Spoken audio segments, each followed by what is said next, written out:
Okay, now we're joined by David Platt, Babyface. How are we going? All good, all good.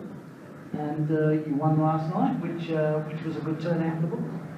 Yeah, considering I wanted supposed to be here, I had family over from the UK, as we know, so last minute thing, and it turned out okay. And the tournament so far, from your perspective, is going very, very well. Yeah, obviously the DPA doing massive things for darts and they had to be applauded for it. They're doing everything right, for players, for officials, for sponsors.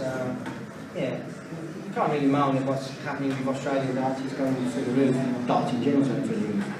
And the DPA, when they're putting on these tournaments, these Grand Prix, it's a step in the right direction for a far more professional setup throughout Australia. Oh, without a doubt. I think every player recognises the professionalism that the DPA are trying to bring into darts. I, for one, have played in the PDC for many years. Their professionalism is, unprofound. It's second to none, and the DPA, to my humble opinion, is not far behind them. They're doing the right things. They're going to make mistakes. Everyone makes mistakes. The PDC makes mistakes, but it's how they correct them. And I think this year in particular, they're going a long way to correct any issues that arise. So, they're to be applauded for what they do.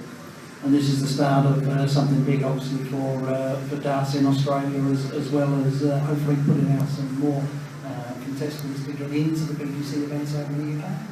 Yeah, for sure. I mean, at the end of the day, darts is it's a global phenomenon, really.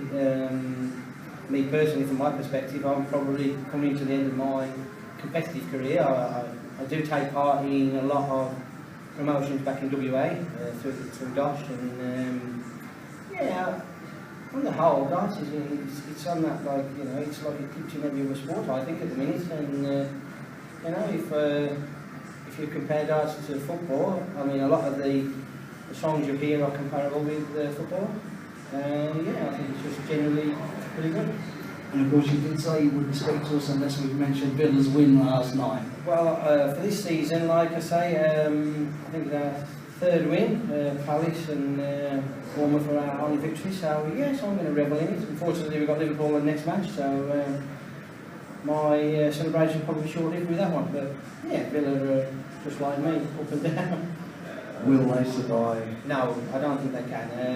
And it's a shame because it's iconic that the only club really left in the Premiership. There's 3 left in the Premiership that's never been relegated, and I just think it's our turn, and it's how we bounce back. It's like darts. It's how you bounce back from your defeat. It's how you bounce back from anything in life. You just got to do what you got to do, and the Villa have got to do what they've got to do. And I fear for them really, because if they go down, I think it'll be several years before they come back up. Sadly, I've supported Villa since I was knee high to the grasshopper, and that's what I see.